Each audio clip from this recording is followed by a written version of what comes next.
whatever the case may be. Like we listen to each other and we're honest with each other, and it's helped because we don't do a lot of late nights. We also work on a really large timeline, so we basically set out the year in front of us, decide how many clients we're willing to take.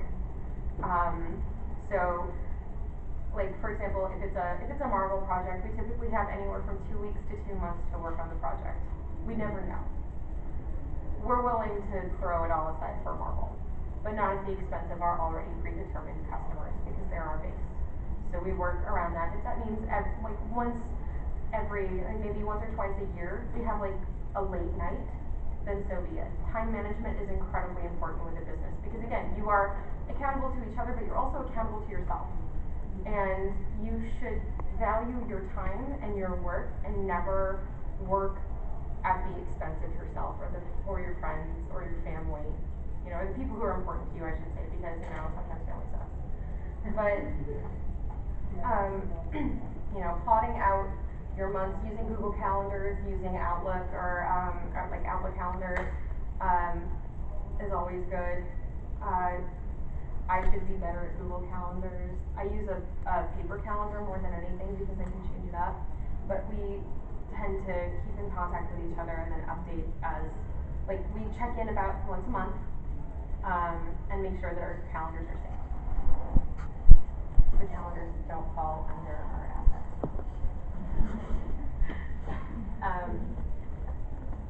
Did you have a question? Yes?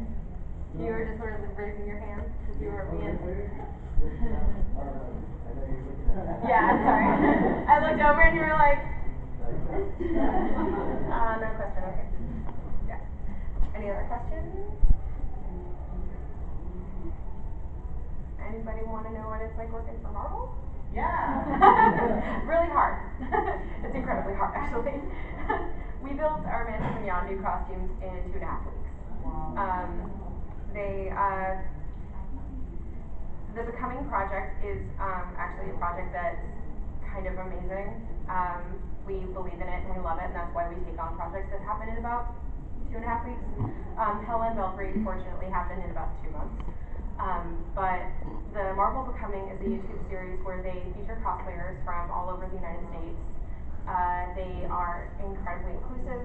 They try to feature people of color. They try to feature all types of bodies, all types of genders, all types of everything. Orientations, like, it's a really, really inclusive project. If you have Marvel comic costumes, I would highly recommend liking the show, looking for when they have casting calls, because they're amazing and they look everywhere. They go all over the country. So, and in fact, our Thor is actually from out here in Texas. I don't know if he's from Austin or Dallas, but he's from Texas and he's lovely. And it's a project that, you know, because of that core value statement, we really wanted to be a part of. We tend to work with a lot of the production stills and photos from set and light cues. So sometimes we end up with something that is definitely more colored toward the actual light cues as opposed to the filtered work. Like our Yondu costume is very vibrant, and our Mantis costume is also quite vibrant because it's photographed that way for production. But yeah, we also work a lot with Jacquard. That's another thing that I feel tends to be lost. Sponsorships can be found anywhere. All you have to do is ask. The worst thing they can say is no. Jacquard fabric paints and textile products has been a fantastic and wonderful sponsor to us. Almost all of our work, if you look through our book, is custom painted. We do a lot of work with their linears and their neo-opaques. So, and we tend to do a lot of customization with shoes, especially, and the items that they've given us to test and play with. And if you look at our Instagram, you'll find a lot of stuff with their stuff featured. But that's because they're a great sponsor and we love working with their items. But we would never have known, except somebody was just like, you know, they sent us all this stuff for this TV show or this pilot thing we were doing. They really like cosplayers. So we cold called them and we're like, hey, we're cosplayers and craftspeople and we want to do more, and we heard that your stuff is great and we have some of your stuff already, would you guys like to work with us? And they were like, have some stuff. And we're like, oh, okay. And so, but we also take it around and give it out as prizes and, you know, do workshops with it, none of which are clear, I'm sorry. But yeah, you'd be surprised. Arda is fantastic. Like, they have their features. We've not worked with them for the company, but I've worked with them individually myself, where they've given things for sponsorships. Again, the worst thing you can do is ask, or the best thing you can do is ask, the worst thing you can do, or they can say is no. Yeah? I was wondering, how do you find sponsorship? How do I? How does our company? Ask. Okay. Email the company and say, hi, I am building this thing and I am doing this work and I was wondering, you know, I have used your products before. It tends to help to be like, I have purchased this with money previously. Do you have any sponsorship opportunities? Are you guys looking to expand? We don't have a lot of social media presence because we work all the time. Social media is its own sort of beast. It's something that can grow organically, or, you know, you can be featured somewhere and it suddenly exponentially explodes. In our case, we don't really have it because we're so busy building the pieces. So it's not something that we really, like, we try to put some stuff up like, hey, we're doing that thing. But we're also kind of dorky.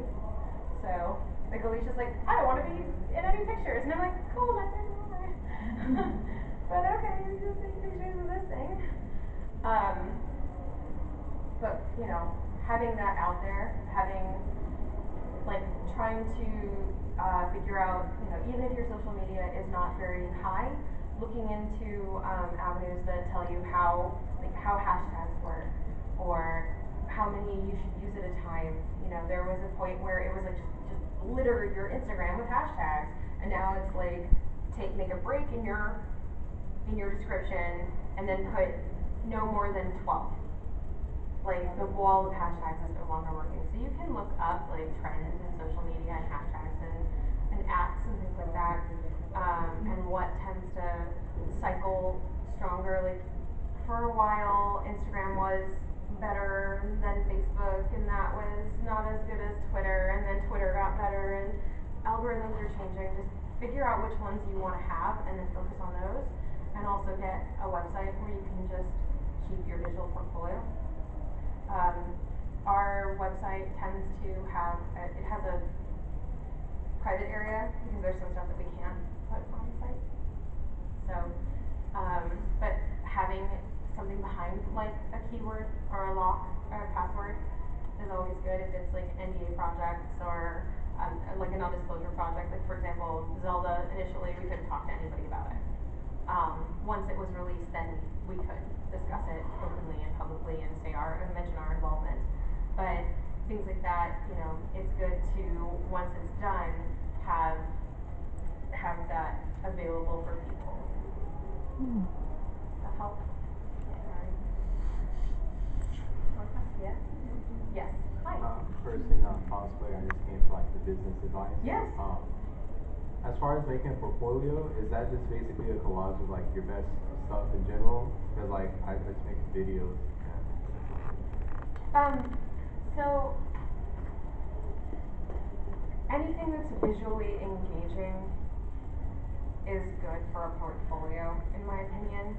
You want people to want to look at the item and get more into it, maybe come up with questions that they have specifically for you that only you can answer. But you also should be able to display your knowledge and your understanding of what it is that you're building. So for us, for example, this is literally like an easy spoon. This is what we did, and these are some of the fabrics we used. It's there for people to touch and interact with. It's less of our digital portfolio, which is mostly photographs and in-depth descriptions of what it is that we've done and what services we have available. So for a portfolio, you would list out what it is that you are competent at doing, and then what it is that you have done, and the photographs of it, like photo evidence or video evidence, sort of displaying that you can do it. If you're a videographer, you would have a reel. If you are a sound editor, you have a sound reel. If you're a voice actor, you have a voice reel. For us, we have the link. We typically put the links to our the videos that we've done for Marvel. So we have our Marvel Becoming videos linked in our on our page. We also have some of like the photographs and film of our work as it pertains to our sponsorships. And then we have photographs of the actual costuming that we've done.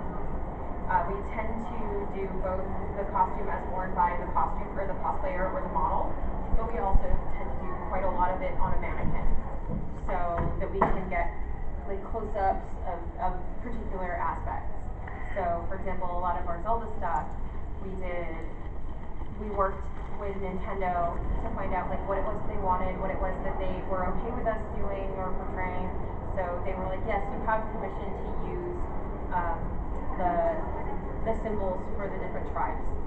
So we basically sent them like fabric samples and we're like, okay, we're gonna do this with the fabrics, is that okay? And so when you see a lot of our close-ups, you see a lot of the close-ups of the symbols or how we've, integrated them into our design for like the apron work that we did. Does that answer your question? Mm-hmm. Yeah, but definitely having like actual still photos of the work so people can see it in detail. There's times where photo can hide a lot.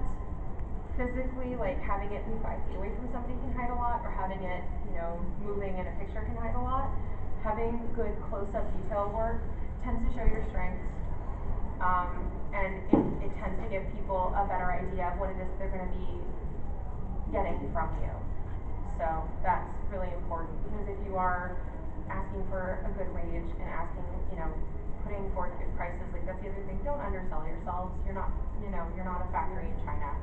A lot of the pieces that you get from out of the country are made by multiple people in different places. Like we build everything. There's typically just 2 of us. Sometimes we bring in somebody and we pay them a day rate, but it's not passing through multiple hands to get to completion. We're building it all together, and that takes time and it takes energy, and you should be well compensated for it. Other questions? Yeah.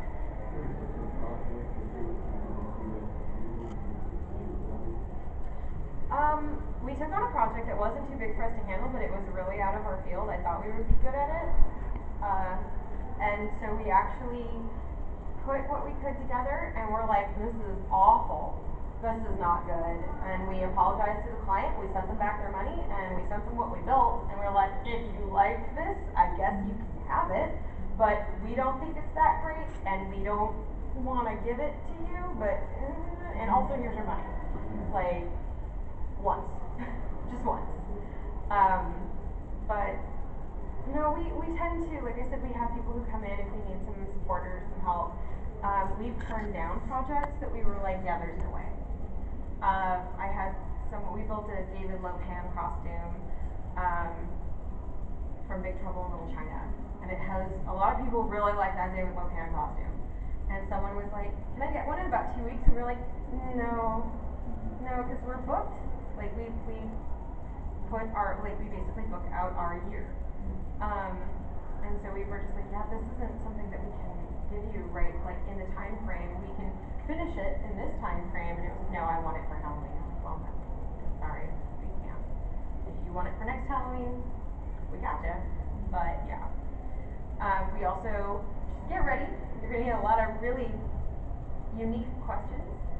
We had people who asked us to give them exactly the steps for how to build some of our custom pieces.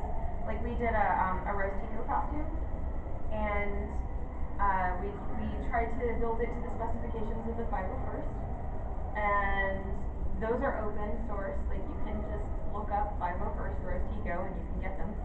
But we also did kind of our own stuff. We did our fabric choices and our stitch lengths and how would you be weathering it, for example, and exactly like why we chose the fabrics that we chose. We've had people who are like, what fabric did you use? And like, well, we chose a fabric.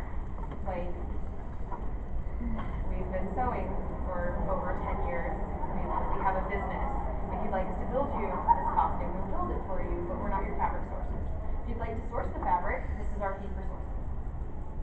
And, you know, I try to be polite about it, but at the same time, it is a business. And it's, you know, it's a small business, it's a growing business. So, you know, your time is worth something, be firm. And be firm and kind, but be firm. Yes? You said it comes to a point where you want to go into stop signing your database or seems to be very